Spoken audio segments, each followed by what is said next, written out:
O jɛkulu kura nin kɔnɔ PDC n'o ye Côte d'Ivoire Democratic Party ye n'o ye fanga ɲininatɔnba ɲɛma Tidjane Thiam ye. Muso fɔlɔkɔrɔ Simone Yves Babo ka MJC, Pascal Affi-N'Guessan ka FPI ani Charles Blé Goudé o ka COJEP fana tun bɛ yen.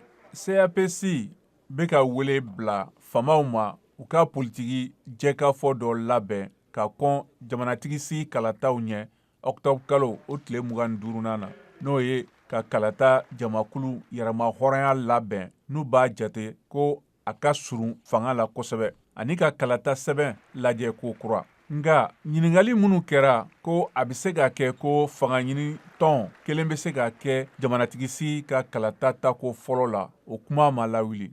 PPA Côte d'Ivoire n'o ye farafina jamanadenw ka politiki tɔn Côte d'Ivoire ye min ye jamanakuntigi kɔrɔ Laurent Gbagbo ye o tun bɛ yen tɛnɛndon wa a ma don jɛkulu nin na fɔlɔ. Jamanakuntigi ka cɛbɔ min jatera hali n'a tɛ se ka kɛ sisan ka sababu kɛ kojugubakɛlaw ka jalaki ye. Laurent Gbagbo y'a yɛrɛ ka welekan daminɛ walasa ka kɛlɛcɛw ka kelenya kɛ juillet kalo la. Jamanakuntigi Alassane Ouattara n'a si bɛ san 83 min bɛ fanga la kabini san 2011 a ma fɔ fɔlɔ n'a b'a fɛ ka fanga sarati 4nan ɲini octobre kalo o tile 25nan na.